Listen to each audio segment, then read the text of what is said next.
أما بعد أعوذ بالله من الشيطان الرجيم بسم الله الرحمن الرحيم لا تجد قوما يؤمنون بالله واليوم الآخر يوادون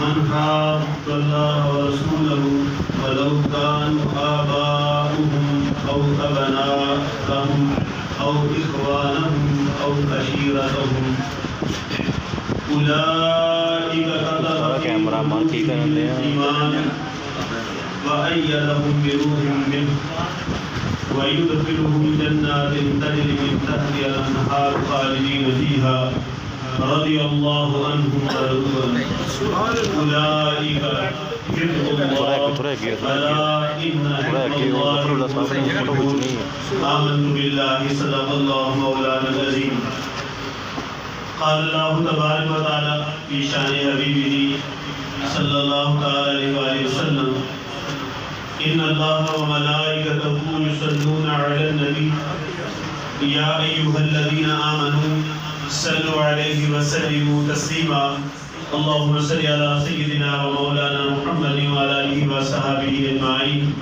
الصلاة والسلام عليك يا سيدي يا رسول الله وعلى آلك وأصحابك يا سيدي يا حبيب الله الصلاة والسلام عليك يا سيدي يا نبي الله وعلى آلك وأصحابك يا سيدي يا خاتم النبيين میرے نہایت واجب الاحترام معزز محترم مکرم سامعین حضرات،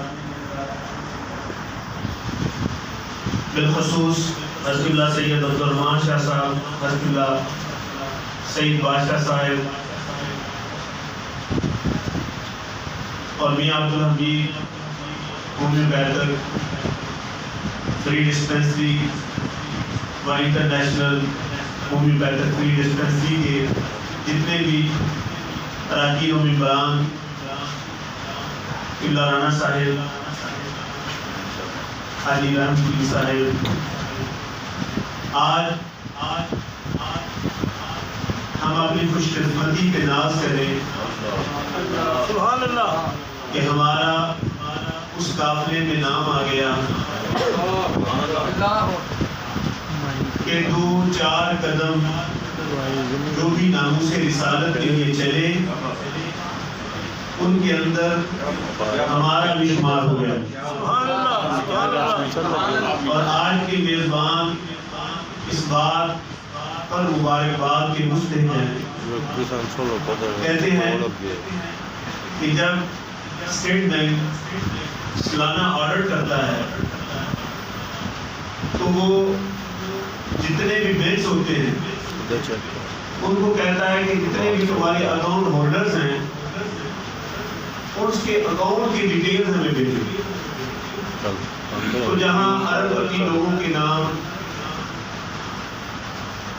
لاکھ پتی لوگوں کے نام، کروڑ پتی لوگوں کے نام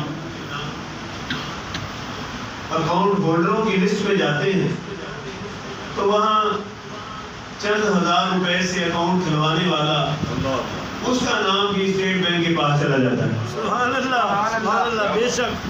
تو جہاں بڑے بڑے جدوجہد کرنے والے، مارے کھانے والے اس وقت انڈیا کے اندر جہاد کرنے والے دن رات کوشش کر رہے ہیں ناموس رسالت کے لیے، جہاں وہ ہمارے قافلے کے سالار ہیں وہاں پیچھے پیچھے ہمیں بھی چند قدم چلنے والوں میں شمار کر لیا جائے گا۔ اور جب یہ لسٹ بارگاہ رسالت مآب صلی اللہ علیہ وسلم میں پہنچے گی تو نیچے ہم جیسے گناہگاروں کا بھی نام لکھا ہوگا۔ سبحان اللہ، ماشاء اللہ، سبحان اللہ۔ میرے محترم دوستو، اسلام ایک ایسا خوبصورت مذہب ہے، یہ نہیں ہے کہ ہم اپنے نبی کی تحفظ اور ناموس رسالت کی حفاظت کرتے ہیں، اس کے تحفظ کے لیے کوشاں رہتے ہیں، بلکہ ہمارا یہ عقیدہ ہے کہ ہم ایمان لائیں اللہ پر، اس کے رسولوں پر، اس کی جتنی بھی کتابیں آئیں ان پر بھی ایمان لاتے ہیں، اور لا نفرق بین احد من الرسل، اور ہم کسی بھی رسول کے درمیان فرق نہیں کرتے. سبحان اللہ. ہم حضرت موسیٰ علیہ السلام کی بھی عزت کرتے ہیں. ان کی عزت پر بھی اگر کوئی آنچ آئے, کوئی بکواس کرے یا ان کی بھی انسلٹ کرے تو انشاءاللہ امت مسلمہ اس کے لیے بھی اٹھ کر کھڑی ہو جاتی ہے. بے شک بے شک. حضرت سیدنا عیسیٰ علیہ نبینا علیہ السلام اگر ان کی ذات پر کوئی بہتان لگائے یا بات کرے تو پوری امت مسلمہ ان کے لیے بھی اٹھ کر کھڑی ہو جاتی ہے. بے شک بے شک. تو جہاں ہم دیگر نبیوں کی ناموس کے لیے خاموش نہیں رہ سکتے, وہاں اپنے پیارے محبوب صلی اللہ علیہ وسلم کے لیے کیسے خاموش رہ سکتے ہیں؟ بے شک بے شک بے شک. ان کی ناموس کے لیے کیوں نہ نکلیں گے؟ کیونکہ اللہ تعالیٰ فرماتا ہے, جو میں نے آیت کریمہ تلاوت کی ہے اس میں اللہ تعالیٰ فرماتا ہے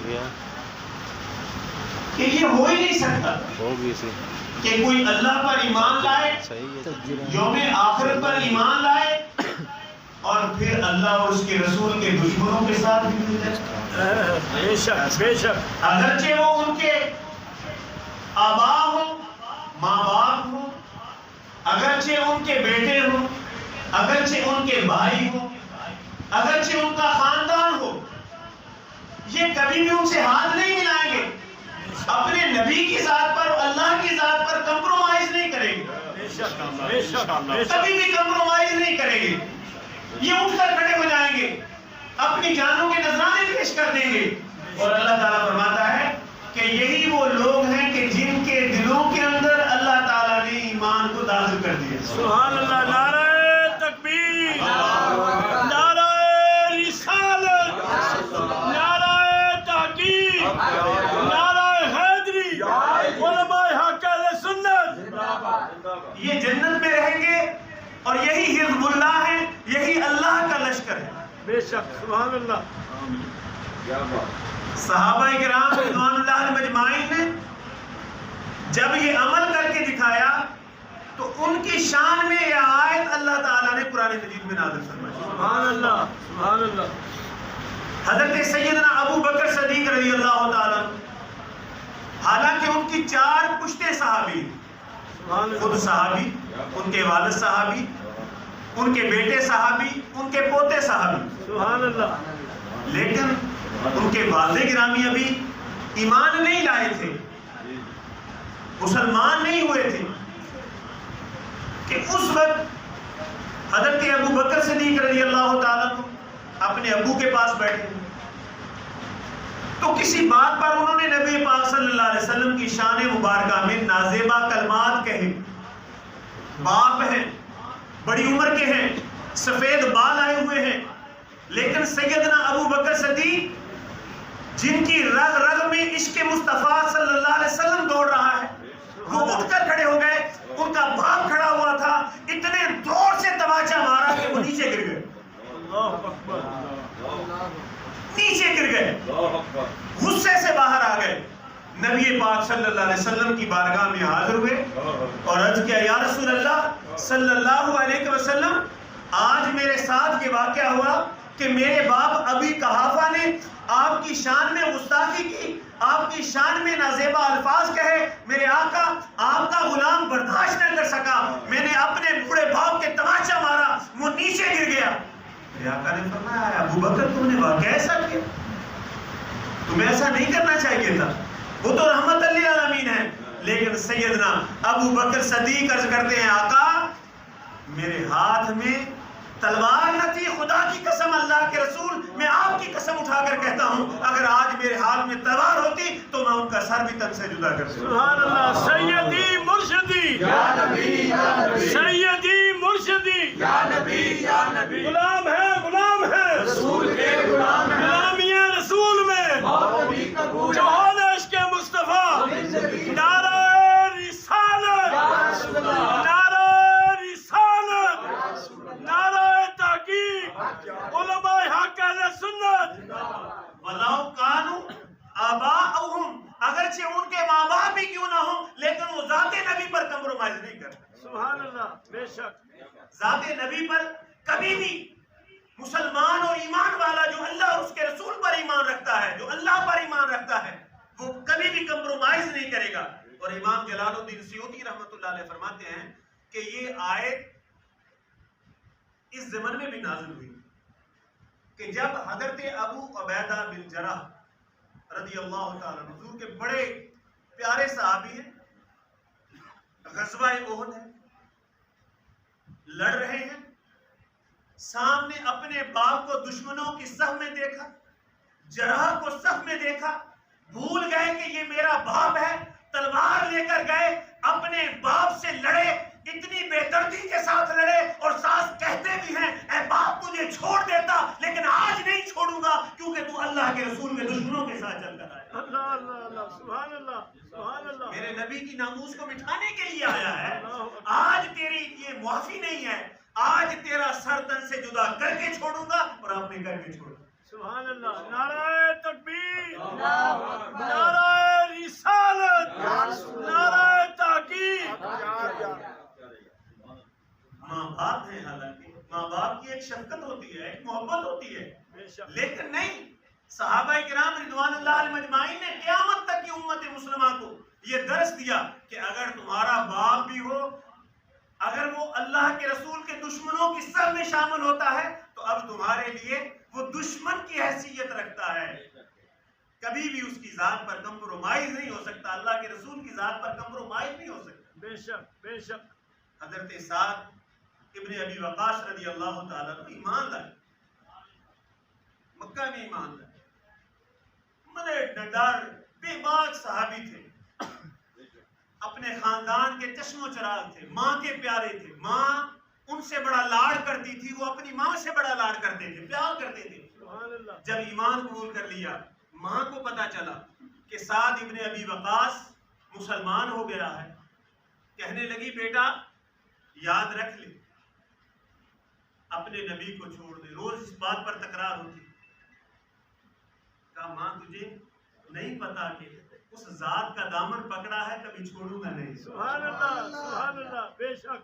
ماں کو ناز تھا کہ یہ میرے ایک ایک نخرے اٹھایا کرتا تھا، میرے ناز اٹھایا کرتا تھا، میرے ناز برداشت کیا کرتا تھا۔ سبحان اللہ۔ آج میں ایک رخ دکھاؤں اسے۔ اس نے کہا بیٹا اگر تو اپنے نبی کو نہیں چھوڑے گا نا میں بھوک ہڑتال کر دوں گا۔ ایک دن گزرا، 2 دن گزرے، ماں نے کھانا پینا چھوڑ دیا، یوں بیٹھی رہتی، کھائے پیے بغیر دن گزر رہے ہیں۔ حضرت سیدنا سعد ابن ابی وقاص رضی اللہ تعالیٰ عنہ نے دیکھا کہ ماں کا چہرہ تو زرد ہوتا جا رہا ہے، اپنی ضد پر اڑی ہے۔ عشق مصطفیٰ سے سرشار وہ عاشق رسول صلی اللہ علیہ وسلم اپنی امی کے پاس آیا اور کہنے لگا ماں مجھے یہ کر کر کے دکھا رہی ہو کہ میں دامن مصطفیٰ چھوڑ دوں، اپنے نبی کے دامن کو چھوڑ دوں؟ اے ماں تیری تو ایک جان ہے، تو بھوک ہڑتال کر کے کہہ رہی ہے کہ میں مر جاؤں گی۔ اگر تو اپنے نبی کے دامن کو نہ چھوڑے گا تو پھر سن لے اپنے بیٹے کا عقیدہ، سعد کا عقیدہ سن لے، ماں تیری 1000 جان بھی ہوتی، یہ تو ایک جان ہے، سبحان اللہ، یہ تو تیری ایک جان ہے، تیری 1000 جان بھی ہوتی، تو ایک ایک کر کے مرتی جاتی، تیری 1000 جان ختم ہوتی، دامن مصطفیٰ نہ چھوڑ۔ سبحان اللہ، سیدی مرشدی، غلام ہیں غلام ہیں، غلامی رسول میں جوہر عشق مصطفیٰ، تاجدار ختم نبوت، تاجدار ختم نبوت، تاجدار ختم نبوت، علماء حق اہل سنت۔ تاریخ الخلفاء میں لکھا ہے کہ حضرت سیدنا ابو بکر صدیق رضی اللہ تعالیٰ عنہ کے صاحبزادے حضرت عبد الرحمن جو کہ بعد میں ایمان لے آئے، ایک دن ابو کے پاس بیٹھے، گپیں ہو رہی ہیں، باتیں ہو رہی ہیں، وہ کرتے کرتے ایک بات کہہ گئے، ابو جی میدان بدر میں کفار کی جانب سے آیا تھا اور آپ رسول کریم صلی اللہ علیہ وسلم سے لڑ رہے تھے۔ آقا اے میرے والد، اے میرے ابو جان، آپ کئی بار میری تلوار کی زد کے نیچے آئے، میرے دل میں باپ کی محبت آ گئی، میرا باپ ہے، میرے ابو ہیں، کہ کئی بار آئے آپ میری تلوار کے نیچے، میں اپنا وار بچا کر گزر گیا. حضرت ابو بکر صدیق لیٹے ہوئے، جب انہوں نے یہ بات کی تو اٹھ کر بیٹھ گئے، تو فرمانے لگے خدا کی قسم عبد الرحمن اگر تم میری تلوار کے نیچے آ سکتے تو کبھی بھی میرا ہاتھ کب کپاتا نہیں، میں کبھی نہ سوچتا کہ تو میرا بیٹا ہے. اللہ اکبر، ماشاءاللہ. تو اعدائے رسول میں شامل ہو کر آئے، دشمنان رسول میں شامل ہو کر آئے، اور میری تلوار خاموش رہتی. یہ تو ہو ہی نہیں سکتا تھا، یہ تو ہو ہی نہیں سکتا تھا، میں تجھے قتل کر دیتا. اور علامہ قرطبی رحمت اللہ تعالی علیہ آپ لکھتے ہیں کہ جب غزوہ بدر کی صفیں بنی تو آپ کے بیٹے عبداللہ دشمنوں کی صف کے آگے کھڑے ہوئے، ان پر حضرت ابو بکر صدیق رضی اللہ تعالی عنہ کی نظر پڑی. تو عرض کیا یا رسول اللہ صلی اللہ علیہ وسلم جنگ تو کب شروع ہوگی، جنگ تو کب شروع ہوگی، میرے محبوب مجھے اجازت دے، میں برداشت نہیں کر سکتا. یہ میرا بیٹا یہ آپ کے دشمنوں میں کھڑا ہوا ہے، گویا آپ کی ناموس پر یہ ڈاکہ ڈالنے کے لیے آیا ہوا ہے. میرے آقا وہ تو کب کی لڑائی ہوگی، مجھے ابھی اجازت دیں. تلوار نکال کر جانے لگے تو رسول اللہ صلی اللہ علیہ وسلم نے کندھے پر ہاتھ رکھ دیا. اے ابو بکر تو مت جا، تو میری آنکھیں اور کان ہے، تو مت جا، تو مجھے نفع دے، تو میرے پاس رہ. یوں تیرے پاس رہنے سے میرے دین کو نفع ہوگا، میں تجھے اجازت نہیں دے سکتا. الغرض مفسرین اور محدثین لکھتے ہیں، ورطہ حیرت میں پڑ جاتے ہیں کہ دیکھیے کہ صحابہ کرام نے خونی رشتوں کو بلا دیا. غزوہ احد میں خود سیدنا عمر، غزوہ بدر میں سیدنا عمر فاروق رضی اللہ تعالیٰ عنہ نے اپنے ہی بھائی کو اپنے ہاتھوں کے ساتھ قتل کیا. اپنے ماموں کو مارا، اپنے ماموں کو قتل کیا. عشیرتہم، اللہ فرماتا ہے وہ اپنے خاندانوں کو نہیں دیکھتے، نسبوں کو نہیں دیکھتے، رشتوں کو نہیں دیکھتے، تعلقات کو نہیں دیکھتے. وہ تو اپنے نبی کی چھوٹی چھوٹی باتوں پر ان کی عزت ناموس پر مر مٹتے ہیں. بے شک، سبحان اللہ. حضرت رسول اکرم صلی اللہ علیہ وسلم آپ عبداللہ ابن ابی بہت بڑا منافق تھا، اس کو رئیس المنافقین بھی کہا جاتا تھا. یہ رسول اکرم صلی اللہ علیہ وآلہ وسلم کی آمد سے قبل تمام قبائل نے اسے متفق کا اپنا سردار منتخب کر لیا تھا، بادشاہ مقرر کر لیا تھا، اور اس کا تاج بھی بننے کے لیے گیا ہوا تھا. اس کی تاج پوشی ہونے والی تھی کہ رسول اکرم صلی اللہ علیہ وسلم تشریف لے آئے. سبحان اللہ. تو جب حضور آ گئے تو ان سے بڑا شہنشاہ کون ہو سکتا ہے؟ بے شک، سبحان اللہ. جو بھی میرے محبوب کو دیکھتا تھا فدا ہو جاتا تھا. سبحان اللہ. نعرہ رسالت یا رسول اللہ، نعرہ رسالت یا رسول اللہ، نعرہ حیدر یا علی، نعرہ غوثیہ یا غوثیہ. تحفظ ناموس رسالت کانفرنس، تحفظ ناموس رسالت کانفرنس، علماء حق اہل سنت زندہ باد. اب اس حدیث کو بڑے غور سے سنیے گا. نبی کی ذات پر بات کرنا بڑی بات ہے، بے شک. لیکن اب جو بات ہونے والی ہے اس کو ذرا غور سے سنیے گا. نبی پاک صلی اللہ علیہ وسلم اپنے گدھے پر بیٹھے ہوئے، میرے آقا صلی اللہ علیہ وسلم نے گدھے پر بھی سواری فرمائی.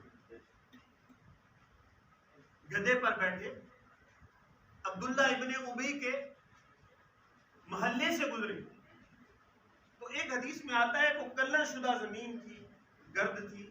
تو جب میرے آقا گزرے وہاں سے تو گدھے کے پاؤں سے رکھنے کی وجہ سے گرد اڑی.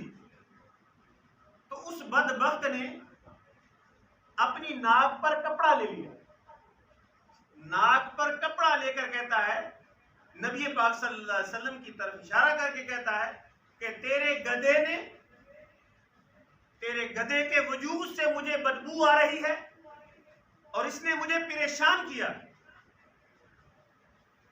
حالانکہ اس نے نبی پاک صلی اللہ علیہ وسلم کی ذات میں تو گستاخی نہیں کی، شریعت کی کوئی گستاخی نہیں کی، قرآن پاک کی کسی آیت کو نہیں جھٹلایا۔ حضور جس گدھے پر بیٹھے ہوئے ہیں اس گدھے کے بارے میں اس نے بدتمیزی کی کہ تیرے گدھے کی وجہ سے مجھے بدبو آئی، میں پریشان ہوا۔